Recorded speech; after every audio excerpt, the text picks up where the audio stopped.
Assalamualaikum warahmatullahi wabarakatuh. Perkenalkan, nama saya Dias Okta Anugrah. Di sini saya akan mendemonstrasikan mini project saya.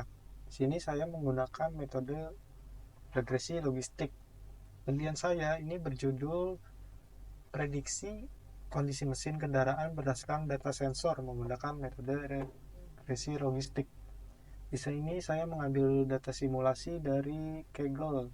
Untuk data simulasinya di sini ada 7 fitur dan ada 19.535 baris. Di sini ada 7 fitur. Yang pertamanya ada engine RPM, loop oil pressure, fuel pressure, coolant pressure, loop oil temperature, coolant temperature, dan engine condition yang dimana isinya adalah biner 0 dan 1. Di sini angka 1 menunjukkan kondisi mesin baik dan 0 menunjukkan kondisi mesin tidak baik. Lalu kalau dilihat-lihat dari datanya, di sini saya mencoba melihat data describe atau melihat datanya secara lebih lanjut informasinya. Di sini ternyata datanya cukup bersih ya, tidak ada data yang hilang atau baris yang hilang. Semua datanya komplit dan bentuknya sudah standarisasi data. Namun ada satu fitur yang belum distandarisasi, yaitu di coolant temperature. Soalnya di sini dia kurang sesuai dengan nilai maksimumnya. Jadi kita standarisasikan ulang nanti. Lalu kita lanjutkan eksplorasi data. Di sini kita akan mencoba membagi menjadi dua data. Tapi yang pertama kita akan mendeklarasikan nilai X dan nilai Y.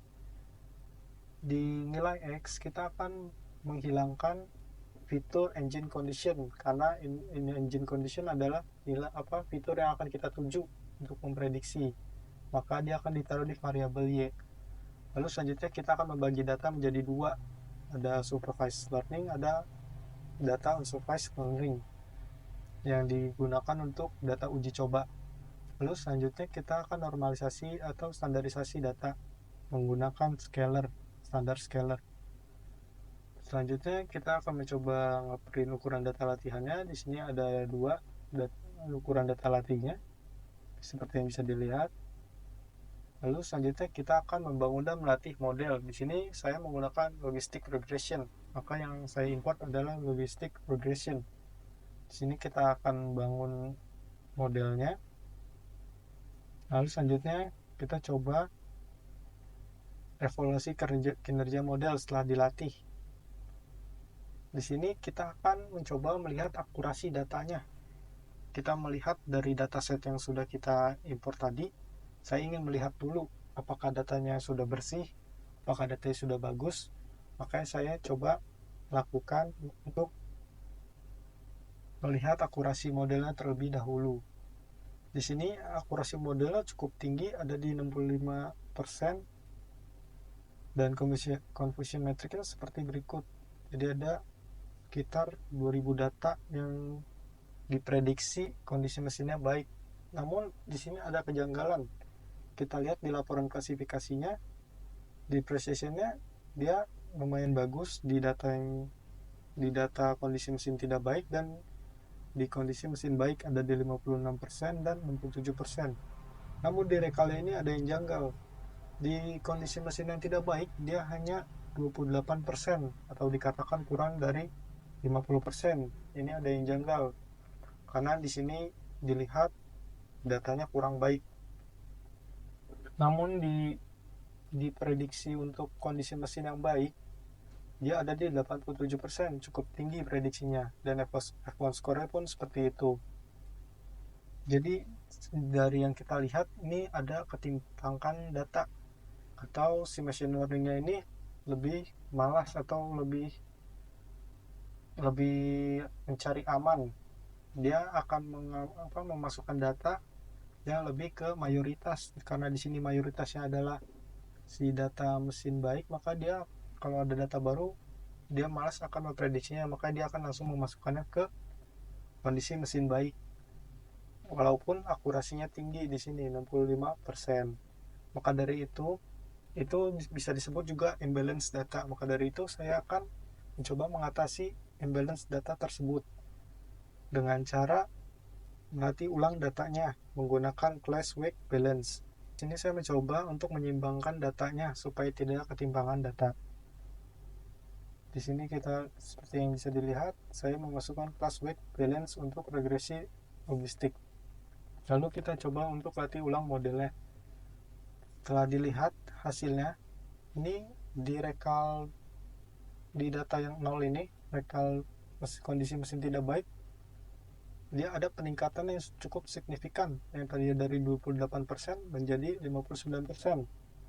Namun memang di kondisi yang baik, di nilai yang satu ini akan turun ya, sesuai dengan yang kita harapkan, karena saya ingin data itu seimbang supaya machine learning ini bisa memprediksi tanpa melihat mayoritas. Jadi fungsinya class weight balance ini untuk mentitik beratkan si kondisi mesin yang tidak baik. Dan di sini juga akurasinya hanya berkurang 1%, itu tidak masalah. Nah, setelah saya tahu bahwa data ini sudah bisa diproses secara lebih lanjut, maka dari itu akan saya lanjutkan ke final. Di sini baru saya bersihkan datanya lagi dengan cara mendeteksi outlier, apakah ada outlier di data tersebut. Soalnya jika ada outlier, maka data bisa kurang presisi. Makanya di sini saya mencoba untuk mendeteksi outlier. Ternyata di sini ada outlier yang terdeteksi. Saya coba untuk membersihkan ulang data tersebut dengan cara mendeteksi outlier menggunakan box plot. Di sini terlihat ada outlier equivalent temperature. Lalu selanjutnya di sini ada code untuk menghapus data outlier menggunakan metode IQR atau quartile. Di sini kuartil 1, fitur kuartil 1 dan kuartil 3. Di sini ada rumusnya.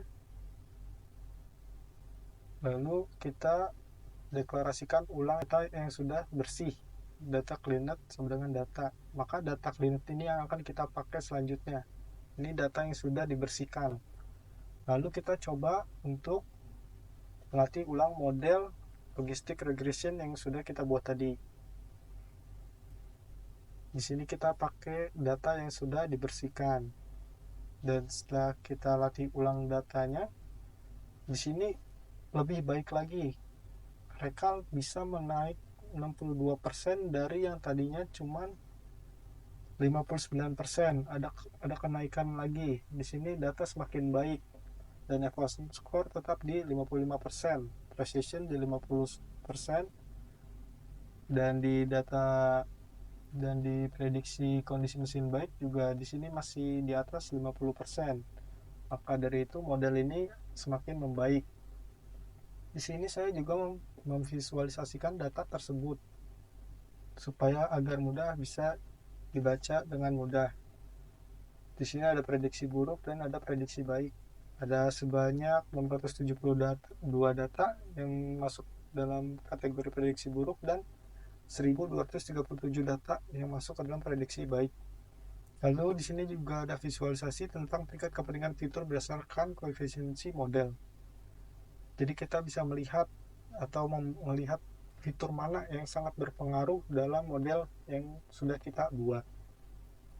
Lalu saya juga membandingkan dengan coba algoritma lain. Di sini ada algoritma like GBM dan algoritma random forest. Mari kita lihat. Di sini saya coba melatih algoritma like GBM menggunakan data yang sudah kita bersihkan tadi.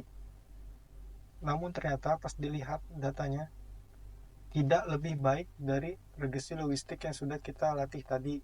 Kalau mau dilihat di sini lihat precisionnya ada di 48%, sedangkan di regresi logistik ada di 50%, unggul 2%. Lalu di rekalnya di regresi logistik 62%, sedangkan di like GBM ada di 63%, ada hanya kenaikan 1%, tapi di precision turun. Lalu sini lihat juga ada akurasinya 62%, sedangkan di regresi logistik berada di 64%, dengan penurunan 2%. Jadi bisa disimpulkan di sini regresi logistik masih menjadi algoritma yang terbaik untuk data set yang kita gunakan saat ini. Lalu selanjutnya di sini saya mencoba algoritma lain, yaitu algoritma random forest.